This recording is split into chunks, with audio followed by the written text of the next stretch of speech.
Hello नमस्कार विद्यार्थी मित्रों। सरस्वती शिशुकुंज भगवाला में आप सर्वे विद्यार्थियों हार्दिक स्वागत करूँ छूँ। धोरण 9 विषय संस्कृत में आज आप काव्य नंबर 7 सुभाषित कुसुमानी मतलब कि सुभाषित रूपी पुष्पों अगाऊ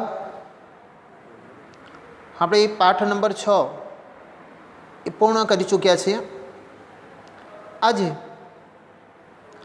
સાતમું આ જે પદ્ય છે એની આપણે સમજ પ્રાપ્ત કરીશું। સુભાષિતમ એટલે કે જે સારી રીતે કહેવાયેલું છે એને આપણે સુભાષિત કહીએ છીએ। સંસ્કૃતમાં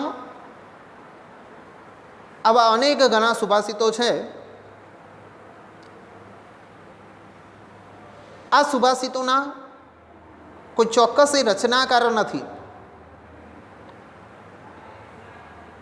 આપણા પ્રાચીન સંત મહાત્માઓ મહાપુરુષો દ્વારા જે અનુભવ થયો એ અનુભવને આધારે મતલબ કે આ સુભાષિતો ની રચના થયેલી છે। કેવા છે? પૃથિવ્યા ત્રીણી રત્નાની જલમ અન્નમ સુભાષિતમ। પૃથ્વી પર 3 રત્નો છે। જલમ એટલે પાણી, અન્ન એટલે કે અનાજ અને સુભાષિત। આ પૃથ્વી પરના 3 રત્નો માં સુભાષિત જેમ અનાજ અને ખોરાકની જેટલી જરૂર છે, પાણીની જેટલી જરૂર છે, એટલે પોતાનું જીવન સારી રીતે વ્યતીત કરવા માટે, પોતાના જીવનને સુખમય બનાવવા માટે, જ્ઞાનસભર બનાવવા માટે મનુષ્યના જીવનમાં સુભાષિત એ પણ જરૂરી છે।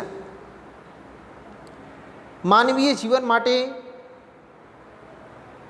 અન્ન અને જળની જેમ અનિવાર્યતા છે એ જ રીતે સુભાષિત એ પણ અનિવાર્ય માનવામાં આવેલું છે। સંસ્કૃતના સુભાષિતો માત્ર ભારતીય પ્રજા સંસ્કૃતિને અભિવ્યક્ત કરતા નથી, પરંતુ એ તો સમગ્ર માનવ સમાજ અને સંસ્કૃતિની એક ઓળખ કરાવે છે। અને એ કારણે જ સ્થળ અને કાળના બંધન વગર માનવ માત્રના જીવનને માર્ગદર્શન આપે છે। સાથે અહીં માનવ જીવનમાં મૂલ્યોની સ્થાપના કરવાનો એક ઉપક્રમ પણ હોય છે। માણસના ચારિત્ર ઘડતર માટે મિત્રની જેમ સહાયક બને છે। જીવનમાં જે ગ્રહણ કરવા યોગ્ય બાબતો છે તેનું અનુસરણ કરવાની માનવને કેવી રીતે કરવાથી કેવી રીતે સુખ અને આનંદની અનુભૂતિ થઈ શકે છે તેના સરસ ઉદાહરણો આ સુભાષિતની અંદર પૂરા પાડવામાં આવેલા છે। ટૂંકા વાક્યમાં ખૂબ લાંબી બાબત અહીંયા વિશેષ રીતે અહીંયા સમજાવવામાં આવેલી છે। સાથે અહીંયા એવા સુભાષિતોનો સંગ્રહ છે જેમાં સજ્જનોના વચનોનું મૂલ્ય, પ્રથમ જે સુભાષિત છે એની અંદર સજ્જનોના વચનો કેવા હોય એનો ઉલ્લેખ કરવામાં આવ્યો છે। બીજા સુભાષિતમાં વૃક્ષોની ઉપયોગિતા, ત્રીજામાં પ્રયત્નપૂર્વક ગુણોની પ્રાપ્તિ કરવી, ચોથામાં અસ્થિર મનવાળી વ્યક્તિથી થતી જે હાનિ છે એના વિશે ઉલ્લેખ કરવામાં આવ્યો છે। પછી પરીક્ષાના ઉપાયોની વાત કરવામાં આવી છે। મહાપુરુષોના અનુકરણ અને તેના ગુણ ધૈર્યવાન માણસના સ્વભાવનું પણ સુચારું વર્તન વર્ણન અહીંયા રજૂ કરવામાં આવેલું છે। આવતીકાલના નાગરિકો અને આજના વિદ્યાર્થીઓમાં આ અહીંયા જે ગુણો દર્શાવ્યા છે, જે સદગુણો દર્શાવેલા છે, એનું સિંચન આ સુભાષિતો દ્વારા આપણામાં થઈ શકે એમ છે। તો એવા એ સુભાષિતો અહીંયા સમજાવવામાં આવ્યા છે। सुभाषित पर जઈએ तो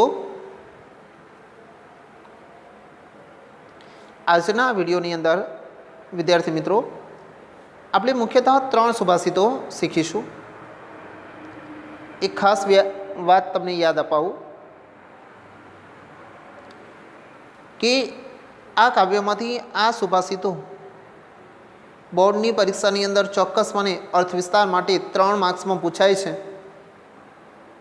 એટલે અર્થ વિસ્તાર માટે આ સુભાષિતો ખાસ તૈયાર કરવા એ જરૂરી છે।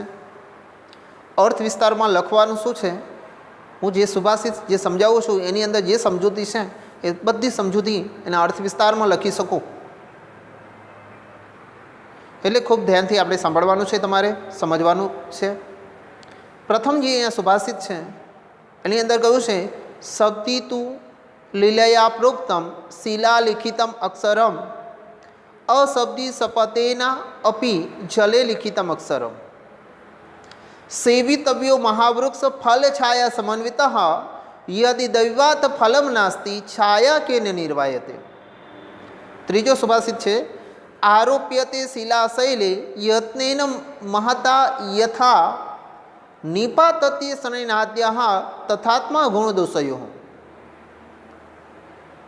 अहींया कहेवायुं छे 3 जे सुभाषितो छे आपणे अहींया जोयुं, पण एनो साचो एक अन्वय ए तमारे समजवो जरूर छे। अन्वयने જોઈએ તો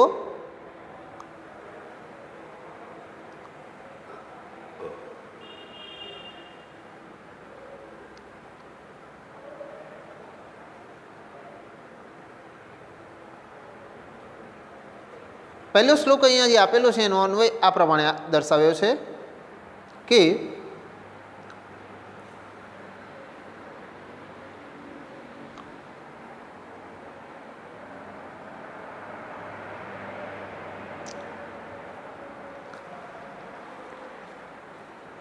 शब्दी तु लीलया प्रोक्तम शब्दी तु लीलया प्रोक्तम शिला लिखितम अक्षरम शिला लिखितम अक्षरम अशब्दी सपतेन अपि जले लिखितम अक्षरम। शब्दी शब्दनो अर्थ है बेटा सज्जन मानस, महान मानस, महापुरुष, आ बधा एना समानार्थी लई शकाय। हवे सज्जन व्यक्तिओ द्वारा आ महान व्यक्तिओ द्वारा लीलया प्रोक्तम यानी कि रमत में सरल रीते सहेलाय रीते कहेवायेलू प्रोक्तम शब्दनो अर्थ है कहेवायेलू वचन। शिला लिखितम अक्षरम केवुं छे, शिला यानी कि पत्थर, लिखितम यानी कि लखायेलू, अक्षरम यानी कि अक्षर बराबर से वचन प्रमाणे से। अकेले फरी छूए शब्दी यानी कि सज्जन मानस द्वारा, लीलया यानी कि रमतमा सरल रीते कहेवायेलू, प्रोक्तम मतलब कि कहेवायेलू, शिला लिखितम यानी कि पत्थर पर लखायेला अक्षर बराबर होय छे। पत्थर पर अक्षर समान होय छे, अक्षर जेवुं होय छे। अशब्दी अशब्दी यानी कि दुर्जन मानस,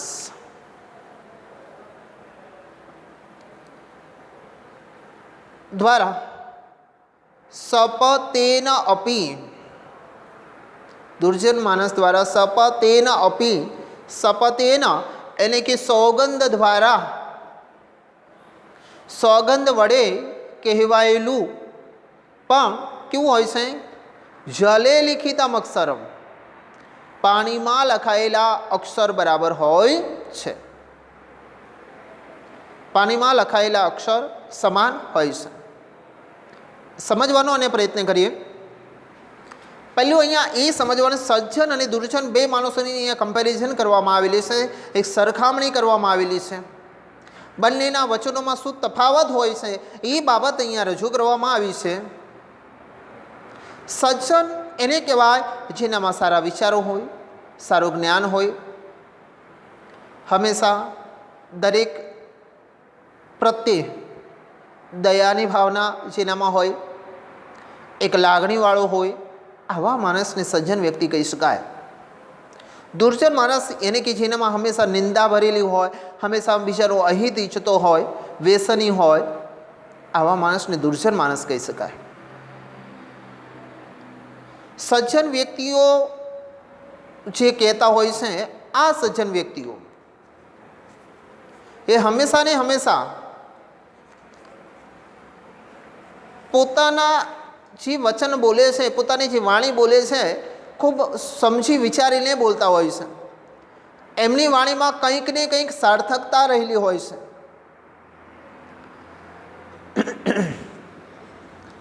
એના વચનોનું મૂલ્ય ખૂબ વધારે પડતું હોય છે.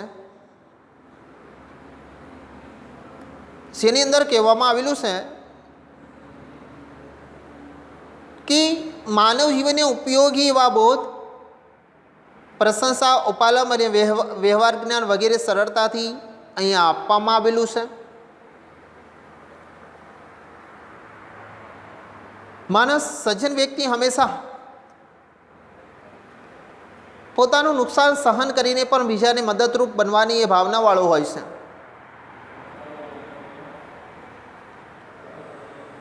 સજ્જન વ્યક્તિ એકવાર બોલે છે એના માટે કહેવાયું છે, એ કહેવાય છે ગુજરાતમાં કહેવત, ગુજરાતીમાં એક કહેવત છે, વાહ ફરી વાદર ફરી, ફરી નદીના પૂર, સુરા બોલ્યા નવ ફરે. મતલબ કે ભલે ને બધું ફરે, પણ જે સુરવાન માણસ છે, જે સજ્જન માણસ છે, એ ક્યારે પોતાના વચનથી વિચલિત થતા નથી. એમનું કહેલું એક પથ્થર સમાન હોય છે, પથ્થર પર લખેલા અક્ષર બરાબર હોય છે. કારણ ખૂબ સમજી વિચારીને એમણે બોલેલું હોય છે, સમજી વિચારીને એમને જ્ઞાન આપેલું હોય છે. માટે દુર્જન માણસ અશબ્દી સપદેન અપી જલે લિખિતામ અક્ષરમ. જ્યારે દુર્જન માણસ, દુષ્ટ માણસ, એ પોતાના બોલ કે વચનની એને કંઈ જ કિંમત કે કંઈ મહત્ત્વ હોતું નથી. તેઓ બોલે છે કંઈક અને કરે છે પણ કંઈક જુદું. કથની અને કરણીમાં એમાં અંતર જોવા મળે છે. એમની કથની પ્રમાણે એમની કરણી હોતી નથી. માત્ર બોલવા ખાતર કદાચ બોલતા હોય છે. એમના વચનનું કોઈ ચોક્કસ ધ્યેય કે લક્ષ્ય હોતું નથી, અને વચનનું કોઈ ચોક્કસ મહત્ત્વ હોતું નથી. એટલા માટે અહીંયા કહેવાયું છે કે આ દુર્જન માણસોનું વચન એ પાણી પર લખાયેલા અક્ષર બરાબર હોય છે. પાણીમાં જો તમે લખવાનો પ્રયત્ન કરો તો એની એ સેકન્ડે એ અક્ષર ત્યાંથી ભૂસાઈ જતો હોય છે. એટલે આ દુર્જન વ્યક્તિનું વચન પણ એવું જ છે, ભલે નહીં ગમે તેટલા સોગંદ વડે કહેતો હોય, પણ એમના વચનોનું કોઈ મહત્ત્વ હોતું નથી. ઉદાહરણ તરીકે એક નાનકડું ઉદાહરણ બતાવું તું તમને. કોઈ વ્યસની માણસ છે, જેમ કે કોઈકને દારૂ પીવાની લત છે. હવે આ દારૂ પીધેલો માણસ, ઘણીવાર તમે જોતા હોય કે ઘણા વ્યક્તિઓ દારૂ પીને ઘણું બધું બોલ્યા કરતા હોય છે. શું બોલે છે એમને ખુદ ખબર ના હોય એમ. એ સમય જ્યારે એને પીધેલો હોય તો એકદમ ચોક્કસ વિશ્વાસ આવે, એ પ્રમાણે આપણને કંઈ સોગંદ પણ ખાય છે, 100% હું કહું છું આમ છે તેમ છે, પણ એમના વચનો ઉપર વિશ્વાસ ક્યારેય ના રાખી શકાય. જ્યારે વ્યક્તિમાં દારૂનો એ પાવર જ્યારે ઉતરી જાય અને પછી એને કહેવામાં આવે કે તારા દ્વારા આવું બોલવામાં આવેલું છે, આવી મતલબ કે ગેરંટી આપવામાં આવેલી છે, તો એ વ્યક્તિ જાતે જ એને કબૂલ કરતો નથી કે નહીં, હું આવું બોલી જ ના શકું એમ, હું આવું કહી જ ના શકું એમ. એટલે આવા દુર્જન વ્યક્તિઓના વચનનું કોઈ મહત્ત્વ હોતું નથી. તો વિદ્યાર્થી મિત્રો, આ સુભાષિતની અંદર મતલબ કે સરસ મજાનો આ સુભાષિતમાં સજ્જન અને દુર્જન વ્યક્તિના વચનોમાં શું તફાવત છે, શું પરિવર્તન છે, આ બે વસ્તુ અહીંયા આપણને સમજાવવામાં આવેલું છે. એટલે આપણું પણ વચન કેવું હોવું જોઈએ? એ સજ્જન વ્યક્તિ સમાન હોવું જોઈએ, એ મહાપુરુષ સમાન હોવું જોઈએ, કે આપણા વચન એક પથ્થર પર લખાયેલા અક્ષર બરાબર હોવા જોઈએ. બરાબર? ઓકે. તો પ્રથમ સુભાષિત અહીંયા આ રીતે આપણે પૂર્ણ કરીએ છીએ. તમને સમજ પડી હશે જ. ઓકે, બીજું સુભાષિત જોઈએ તો, ફલ છાયા સમન્વિત મહાવૃક્ષ સેવિતવ્ય યદિ દૈવાત ફલમ નાસ્તિ ન અસ્તિ છાયા કેન નિર્વાયતે. વિદ્યાર્થી મિત્રો, અહીંયા અન્વય આપેલો છે, અન્વયને આપણે સમજવાનો પ્રયત્ન કરીએ.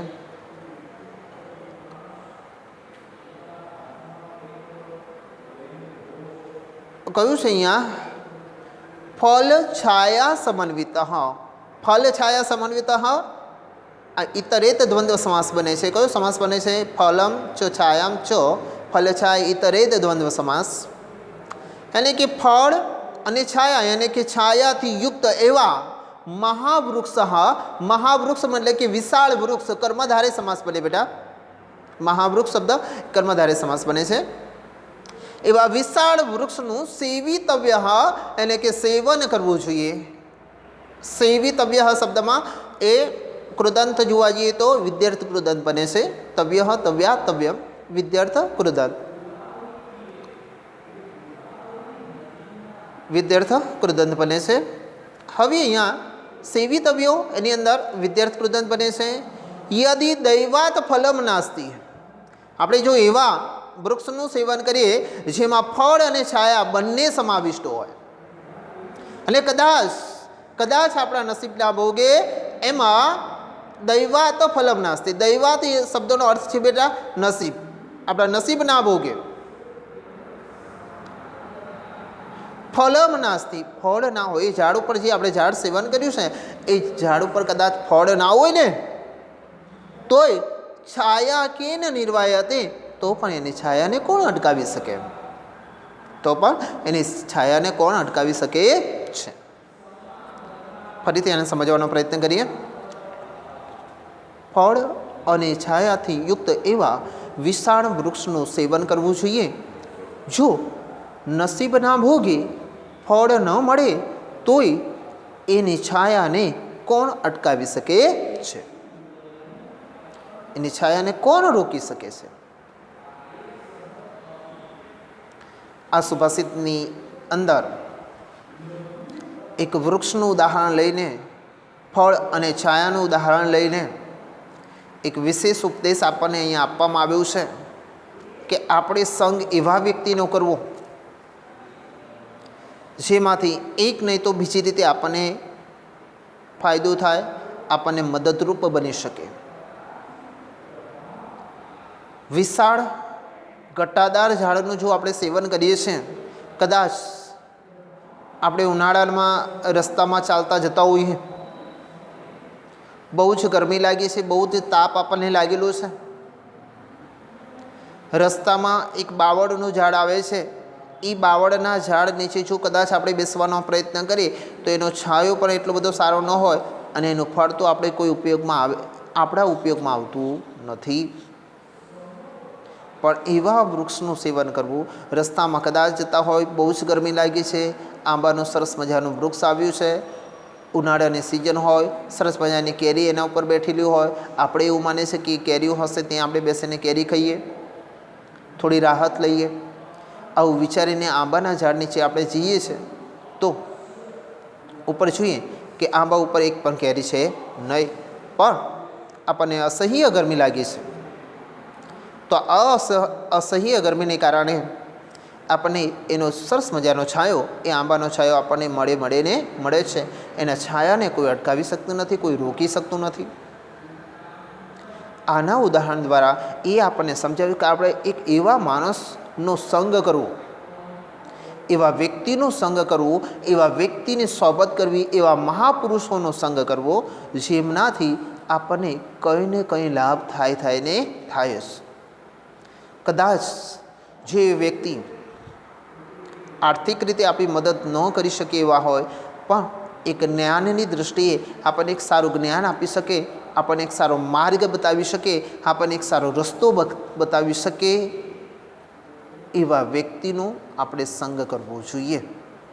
ભલે એને આપણને આર્થિક મદદ ન કરે, પૈસાની મદદ ન કરે, પણ એવા વ્યક્તિમાંથી આપણને એમ કહેવાય કે સરસ મજાનું એ જ્ઞાન તો આપણને પ્રાપ્ત થાય જ, જેનાથી આપણે આપણા જીવનને ઉચ્ચતમ બનાવી શકતા હોઈએ છીએ.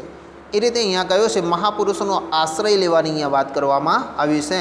આપણે હંમેશા આશ્રય લેવો છે તો કોનો? મહાપુરુષોનો આશ્રય લેવો, સાધુ સંતોનો આશ્રય લેવો, જેથી કરીને એમના સમાન એમના ઉજ્જવલ જીવન સમાન, એમના ઉજ્જવલ ચારિત્ર સમાન, એમના ઉજ્જવળ એ ઘડતર સમાન આપણે આપણા જીવનને ઉજ્જવળ બનાવી શકીએ, આપણા જીવનને ચારિત્રમય બનાવી શકીએ, આપણા જીવનને સંસ્કારમય બનાવી શકીએ. બરાબર? તો એવી અહીંયા વાત કરવામાં આવેલી છે. ફરી એકવાર અનુવાદ જોઈએ એનો કે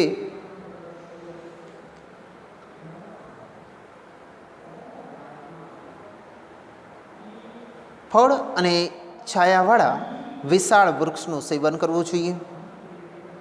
જો ભાગ્યવશાત ફળ ન હોય તો છાયાને કોણ નિવારી શકે છે? ભાગ્યવશાત ફળ ન હોય તો છાયાને કોણ નિવારી શકે છે? આ સુભાષિત બહુ જ સહેલા છે, યાદ રહે એવા છે. અર્થ વિસ્તારમાં તમે શું લખશો તો મેં જે કહ્યું છે એ પ્રમાણે તમે લખી શકો છો. મહાપુરુષોની અહીંયા વાત કરવાની છે. મહાપુરુષોનું ચારિત્ર કેવું હોય તો એક ધૂપ સમાન છે, એક અગરબત્તી સમાન છે. કે એ મહાપુરુષ અગરબત્તી સમાન છે. કેમ કે પોતે સળગે છે પણ બીજાને સુવાસિત આપે છે, બીજાને સુવાસમય બનાવે છે. તો આવા મહાપુરુષોનો સંગ એવો જ હોય છે. એ પોતે કષ્ટ સહન કરે છે પણ આપણને હંમેશા મદદરૂપ બનવા તૈયાર હોય છે, મદદરૂપ બનવા માટે તત્પર બની રહેતા હોય છે. તો આપણે હંમેશા ને હંમેશા આવા જ વ્યક્તિનો સંગ કરવો જે આપણને જ્ઞાન આપી શકે, જે આપણને મતલબ કે આપણા જીવનને ઉચ્ચતમ બનાવી શકે. આવા જ વ્યક્તિનો આપણે હંમેશા જીવનમાં સંગ કરવો, નહીં કે દુર્જન વ્યક્તિનો. બરાબર? તો આ સુભાષિતની અંદર બહુ જ સરસ સુભાષિત છે, સહેલો છે. આ રીતે તમારે એને તૈયારી કરવાની છે અને લખવાનો રહેશે. ઓકે, ત્રીજો સુભાષિત જોઈએ તો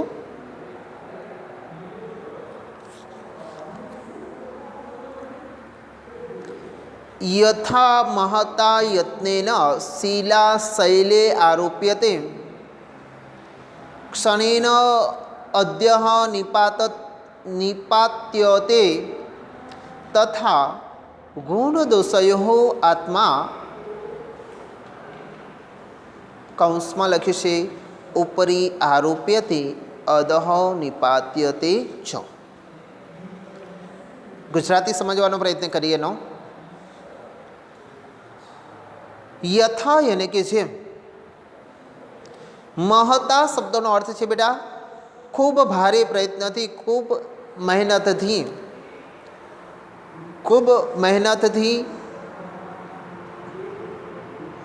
યત્નેન એને કે મહેનત, મહતા એને કે ખૂબ જ મહેનતથી.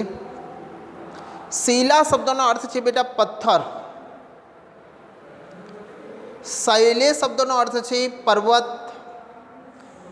આરોપ્યથી એને કે ચડાવવામાં આવે છે. આખી લાઈન ફરી જોઈએ. જેમ ખૂબ જ ભારે પ્રયત્નથી પથ્થરને પર્વત પર લઈ જવામાં આવે છે, પર્વત પર મૂકવામાં આવે છે. આરોપ્યથી અર્થ છે લઈ જવામાં આવે છે અથવા મૂકવામાં આવે છે. પરંતુ અધઃ નિપાત્યતે, પરંતુ તેને નીચે પાડવા માટે અને નીચે લાવવા માટે ક્ષણેન ક્ષણવાર પણ સમય લાગતો નથી. એક ક્ષણ માત્રમાં અધઃ નિપાત્યતે, તેને નીચે નાખવામાં આવે છે. કોઈ પથ્થરને આપણે જ્યારે પર્વત પર લઈ જવો છે તો એના માટે ખૂબ જ મહેનતની જરૂર પડે છે, ખૂબ જ પરિશ્રમની જરૂર પડે છે. પણ એને નીચે લાવવા માટે એટલે મહેનત કે પરિશ્રમની જરૂર પડતી નથી. એક ક્ષણ માત્રમાં એને નીચે લાવી શકાય છે. ઉદાહરણ તરીકે જોઈએ તો ધારો કે આપણે કોઈ પર્વત પર જઈએ છીએ, ઉદાહરણ તરીકે પાવાગઢ કે ચોટીલા આપણે જઈએ છીએ. હવે એ ડુંગર ઉપર છે, પાવાગઢની ટોચ ઉપર કંઈક સમારકામ ચાલી રહ્યું છે. કોટા સ્ટોન કે વગેરે જેવા પથ્થરો ઉપર છે, ઉપરના ટોચ પર લઈ જવાના છે. અત્યારે તો પેલી લિફ્ટ ને આવું બધું થઈ ગયું છે, તો ઠીક છે, પણ એ ન હતું ત્યારે એને ઉપર લઈ જવામાં જે માણસો રોકાયેલા હશે એ વ્યક્તિઓને કેટલું બધું કષ્ટ સહન કરવું પડશે, એટલા બધા પગથિયાં ચાલીને માથે ભાર મૂકીને પથ્થર મૂકીને ઉપર લઈ જવો પડ્યો હશે, કેટલી બધી મહેનત પડી હશે. પણ વિચાર કરો કે એ પથ્થરને કદાચ જો નીચે લાવવો છે, ભાગે તૂટે તો એને કોઈ વાંધો નથી એવું જ્યારે અમને કહેવામાં આવે તો શું કરશે એ વ્યક્તિ? એ પછી પાછો એવો ને એવો ઉંચકીને નીચે આવશે નહીં, એને ઉપરથી ફેંકશે, એક જ સેકન્ડમાં નીચે આવશે. કોઈ બિનજરૂરી વસ્તુ છે એને નીચે લાવવી છે તો એને ફેંકવામાં આવે છે, એકદમ એ ક્ષણવારમાં એ નીચે આવી જાય છે.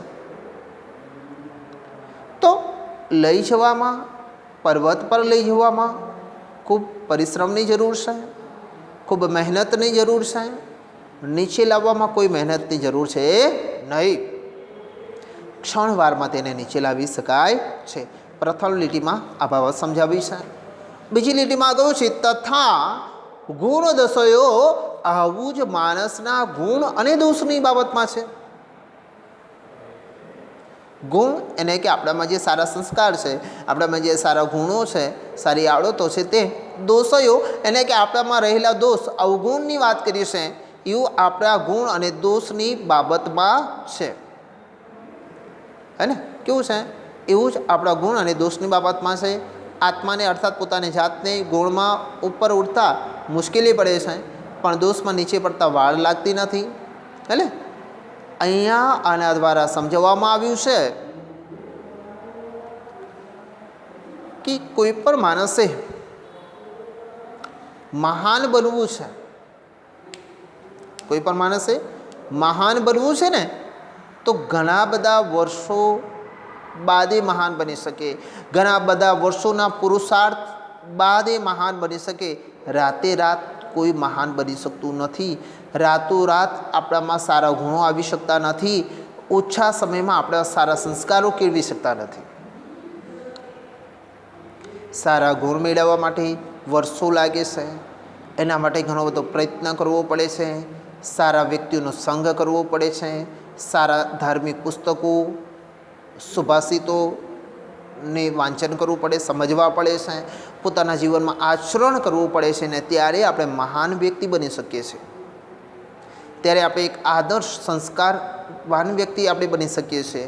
એના માટે વર્ષોની તપશ્ચર્યા પછી આપણે આ કામ કરી શકીએ છીએ. પણ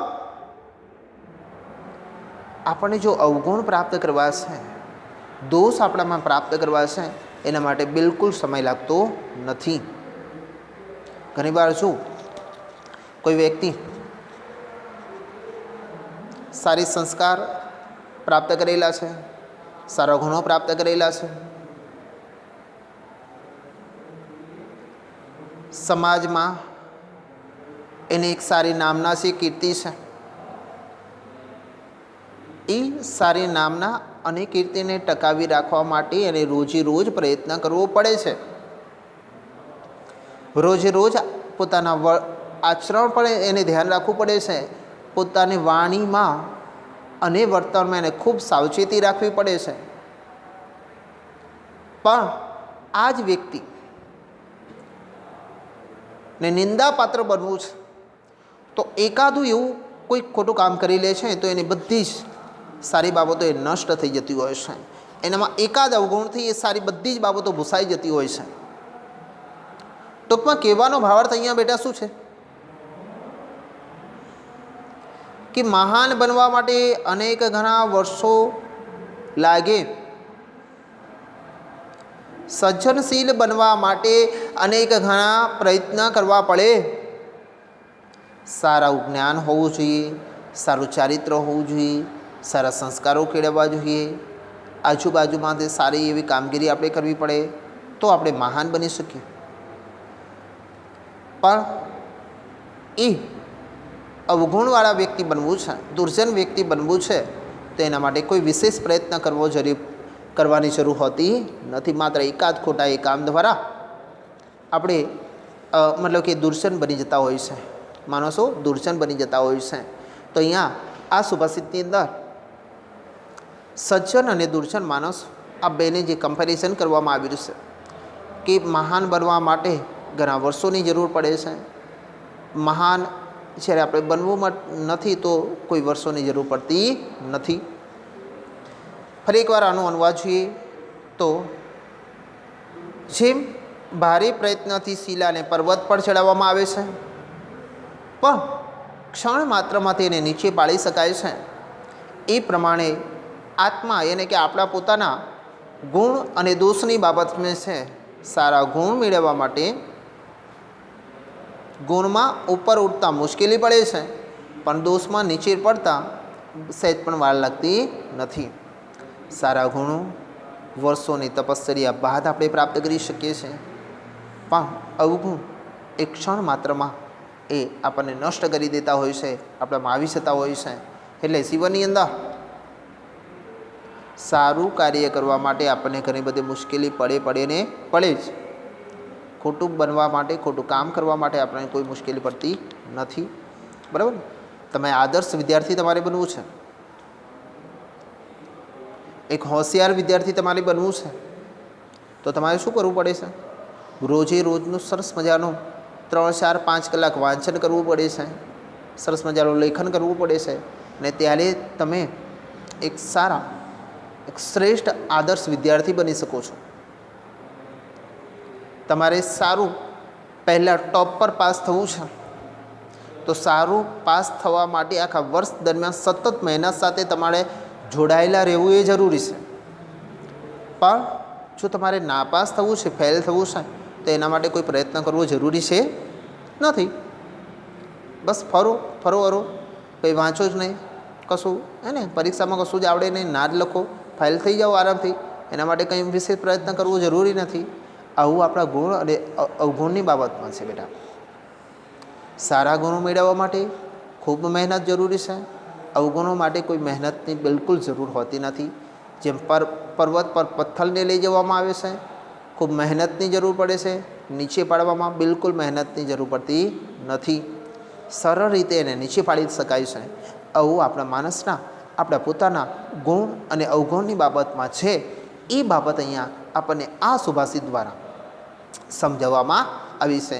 સુભાષિત અર્થ વિસ્તારમાં ખાસ કરીને પૂછાય છે. તમારે આને લગતી કોઈ મતલબ કે કોઈ સ્લોગન હોય, કોઈ કાવ્ય પંક્તિ હોય તો એમાં સુભાષિતમાં તમે યાદ કરી શકો છો. બરાબર ને? ઓકે. તો આજના આ વિડીયોની અંદર આ 3 સુભાષિતો આપણે શીખ્યા. બરાબર. આના પછીના પેજની અંદર મતલબ કે આપણે એક વ્યાકરણનો પ્રશ્ન આપેલો છે. આ વ્યાકરણના પ્રશ્નને સમજવાનો પ્રયત્ન કરીએ તો આ જે વ્યાકરણનો પ્રશ્ન છે, આ વ્યાકરણનો પ્રશ્ન આપણે અગાઉ ઘણા બધા આવા પ્રશ્નો શીખી ગયા છે, તમને ખ્યાલ હોય તો. પહેલો અહીંયા શબ્દ છે જલે, ઉદાહરણ અહીંયા આપ્યું છે એ નથી જોતા. લીલાયા શબ્દ જે છે એની અંદર મૂળ શબ્દ લીલા એવું થશે, લીલા એટલે ઉપરથી તમને ખ્યાલ આવે. આકારાંત સ્ત્રીલિંગ, કયું કારાંત છે? આકારાંત સ્ત્રીલિંગ. લીલયા આપણને નામરૂપ એ આપ્યું છે, લીલયા આપેલું છે. હવે તમે જાતે જવાબ નક્કી કરી શકો છો. લીલયા એ આકારાંતો સ્ત્રીલિંગવાળા કોષ્ટકમાં યા પ્રત્યે કઈ વિભક્તિમાં આવેલું છે? જો તમે જોશો લતાવાળું કોષ્ટક યાદ કરો તો, લતાવાળું કોષ્ટક છે ને એને યાદ કરો તો તૃતીયા એક વચન લતયા આવ્યું, એ પ્રત્યય પ્રયોજાયો છે.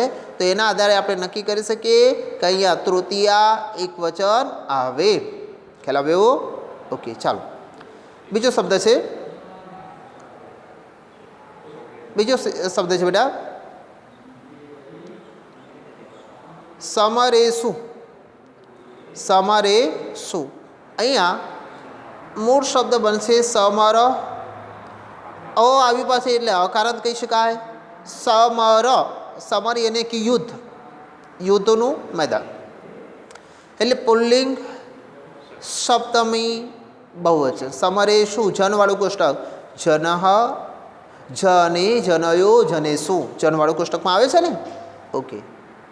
એના પછી બીજું ગુણ દોષયો. ગુણ દોષયો હો તો ગુણ દોષ અવકારાંત પુલ્લિંગ ષષ્ઠી સપ્તમી દ્વિવચન. જનઃ જનો જનાનામ, જને જનયો જનેસુ. આમાં ષષ્ઠી અને સપ્તમી દ્વિવચનમાં તમે જુઓ છો યોહો યોહો પ્રત્યે પ્રયોજાયેલો છે. છેલ્લો શબ્દ છે તાંડને. તાંડને યાની કે યુદ્ધ. તાંડનો અકારાંત નપુંસકલિંગ, તૃતીયા એકવચન, તૃતીયા બહુવચન. ફલવાળું કોષ્ટક, ફલેન ફલાભ્યામ ફલેહ, હે ને? ત્યાં તૃતીયા બહુવચનમાં આ પ્રત્યે પ્રયોજાયેલો છે. વ્યાકરણના આ શબ્દોને ખાસ કરીને એના કોષ્ટક આધારિત સમજવા એ જરૂર છે બેટા, તો જ તમે સારી રીતે આ વ્યાકરણના પ્રશ્નોને ક્લિયર કરી શકશો. ઓકે, આગળનો પ્રશ્ન છે શબ્દી લીલયા પ્રોક્તમ કીદૃશમ. વિકલ્પોવાળા શબ્દો છે બેટા. અહીંયા પ્રશ્ન છે શબ્દી લીલયા પ્રોક્તમ કીદૃશમ. તો સજ્જન માણસો દ્વારા સરળમાં કહેવાયેલું વચન કેવું છે? અચલમ, યાની કે બિલકુલ ચલિત ન થાય તેવું. મહતા યત્નેન શિલા કુત્ર આરોપ્યતે. ખૂબ જ ભારે પ્રયત્નથી પથ્થરોને ક્યાં ચડાવવામાં આવે છે? તો શૈલે, એને કે પર્વત પર લઈ જવામાં આવે છે. અવ્યવસ્થિત ચિત્તસ્ય પ્રસાદ ક્રીદૃશ તો ભયંકર અસ્તિ. પુરુષ કેન પરીક્ષતે? તો શૈલેન પરીક્ષતે. ખાલી જગ્યા કર્ણ ભવ તો દાનેશુ કર્ણ ભવ. વિક્રાંત કાર્યશું ખાલી જગ્યા ભવ. વિક્રાંત કાર્યશું ખાલી જગ્યા ભવ. તો શું આવશે? આર્જનેય. કઈ કાર્યમના પ્રારંભતે? કોણ કાર્યની શરૂઆત કરતું નથી? તો નીચે હે. કઈ કાર્યમ પ્રારંભ્ય ન પરિત્યજે? તો શ્રેષ્ઠ પ્રકારના ઉત્તમ જના. હા, શ્રેષ્ઠ માણસો કાર્યનો પ્રારંભ કરીને એને છોડતા નથી. અહીંયા એક સુભાષિત આપવામાં આવ્યો છે અર્થ વિસ્તાર માટે, બરાબર ને? હમણાં છેલ્લો આપણે અંતિમ જે સુભાષિત ચલાવ્યું એ સુભાષિત છે, બરાબર? અહીંયા અનુવાદ, પહેલાં અનુવાદ લખવાનું છે, અર્થ વિસ્તાર લખવાનો છે, છેલ્લે બૌદ્ધ પણ લખવાનું છે, બરાબર ને? તો અહીંયા મેં આપેલું છે. હવે એને હું સમજાવતો નથી, પણ એ તમારી જાતે તમારી નોટબુકની અંદર લખવાનું રહેશે. ફરીથી એકવાર યાદ અપાવું તમારે શું શું લખવાનું છે નોટબુકની અંદર. પહેલું, જે તે શ્લોક આપ્યો છે શ્લોકના થોડા ઘણા શબ્દાર્થ લખવાના છે, મુખ્ય શબ્દાર્થ. એના પછી અનુવાદ લખવાનું છે. આટલું પૂરું થઈ ગયા બાદ અહીંયા સ્વાધ્યાયમાં પહેલો એક વ્યાકરણનો પ્રશ્ન આપ્યો છે, એક વિકલ્પોવાળો પ્રશ્ન આપ્યો છે અને એક અર્થ વિસ્તાર આપ્યું છે. આ ત્રણ વસ્તુ તમારે રેગ્યુલર નોટબુકમાં લખવાનું રહેશે. ઓકે, તો આશા રાખું છું આજના વિડીયોની અંદર તમને સમજ પડી હશે.